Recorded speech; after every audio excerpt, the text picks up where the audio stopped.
What's good, YouTube? Listen, we hear so much about toxic people and toxic relationships and baggage. Sometimes we haven't realized that we've become the baggage we're avoiding, that we've become the toxic person that we are so-called avoiding. A lot of times we've allowed ourselves to be conditioned to a lot of things in relationships, whether it's piss poor communication skills, yelling, fighting, negligence. Revenge is a big thing that people learn from their partners. Also punishment. A lot of narcissists, men and women, take a lot of pride and a lot of enjoyment in punishing their partners for either disappointing them or upsetting them. And then we pick those things up. We pick up those nasty habits, and then we ultimately decide that we want a relationship or we're looking for love, but we've picked up a lot of habits that are not tolerable to a healthy person. You have to make sure that you're in a good mind space. You have to make sure that you haven't picked up baggage that will destroy your relationship when you finally find one or find a suitable enough person for a relationship. The things you accept from men, the behaviors, the patterns, the habits that you accept from men are training you for an experience, either to continue to endure that experience and be a little bit more well-equipped for it or more adapted for it, or to take into a new relationship in which a person will be completely unprepared to deal with your type of baggage. A lot of people I know have picked up screaming and yelling as a primary source of communication because that was the language that was spoken in their first relationship. They get with a new person who doesn't scream and yell, who comes from a quiet family, who actually speaks and talks normally, and they kill that relationship before it even starts, or they run that person off, or they teach that person how to scream and yell too so they can recreate the trauma that they've experienced through another person. When things don't work out, they say, oh my God, we just argued all the time. You realize that that's not necessarily two different people with personality trait issues. Those are communication issues. Those are learned skills. The way you communicate is an environmentally learned skill most of the time. Sure, we all have our natural instincts and our nature to be a certain way. But in general, yelling and screaming and fighting and being destructive is a learned behavior. That's not a behavior that you're just born with. You learn that through dealing with the wrong people, through entertaining the wrong relationships, and through engaging in the wrong habits and practices in communication when you're upset.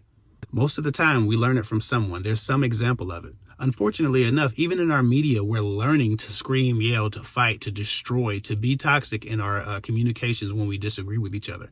A lot of women have spent years watching a bunch of women throw drinks at each other in some reality show.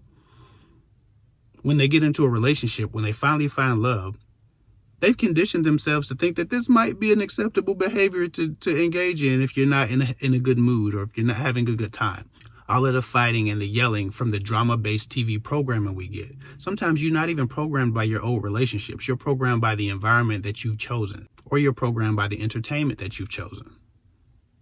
I would like to think that the entertainment programming is easier to overcome, but if you destroy one relationship after another, and you've learned to talk back at somebody who is yelling back at you because they learned to defend themselves before you got into their ass too good, you're just passing bad habits and patterns back to each other. Sometimes we haven't acquired baggage. We are the baggage. We've brought the baggage. Please do your best to self-check. Do your best to be very self-aware. Try to be introspective. Make sure that what you're offering your relationship is the things that you would hope for your child, for your family, for a loved one. Make sure that the person you are presenting is as good and as healthy and as balanced and as sensible as the person that you're wanting. Some of you young ladies and some of these people out here need relationship rehab. They're not prepared for a relationship. They're not ready for a relationship because they've done too much damage to themselves through their experiences, through what they've accepted and what they've given back as a defense mechanism.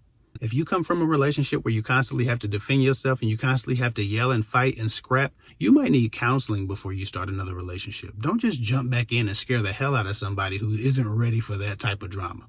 And be very honest with yourself about the type of baggage that you may have. But you have to start dealing with your baggage. You have to start dealing with your toxicity before you come into a relationship trying to blame someone else because it didn't work. People talk so much about how you shouldn't have to change and you be yourself. That dumbass comment is always in my comment section. Somebody comes to my YouTube channel, isn't hip, sees I'm giving some game out and be like, fuck what this guy says. Just be yourself. Sometimes yourself is flawed. Sometimes yourself is pretty toxic. Sometimes yourself has terrible, terrible ideas about what communication looks like. Sometimes yourself needs an adjustment. So don't just be yourself. Be your best self. Figure out what you need to work on and work on it. I'm a relationship coach. I see all sorts of different types of broken. I can tell you that people can change, they do evolve, they can stress themselves, they can grow, but it doesn't happen by accident. And if you just float through life thinking that everything that you've learned in all of your toxic relationships won't come back to bite you in the ass when you do find a healthy partner, you're wrong. I talk to women every day who have ruined beautiful relationships with wonderful men because they were toxic and they were tainted from the last relationship. I talk to men every day who give me these stories about how they had to shake their wife. I'm not him. I didn't do that. That's not me. So many times I meet women who have that problem, differentiating this guy from the last guy, today from yesterday, handling everything the same. I always tell people, if you're a hammer, then everything looks like a nail. You don't have to just be a hammer. There is always more than one way to solve a conflict. You have to learn other ways, pick up new tools, so that you don't destroy relationships before they start and then think it was something else that did it.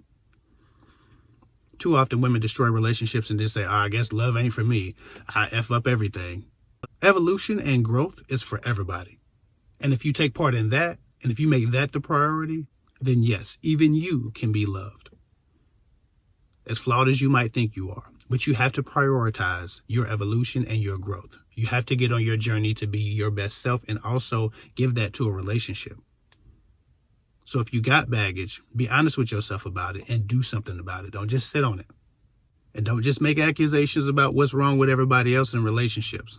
Be introspective. Check yourself. It could be the difference between you falling in love and staying in love, or you bouncing from relationship to relationship with no success whatsoever. Acquiring more and more baggage, more and more damage, more and more trauma.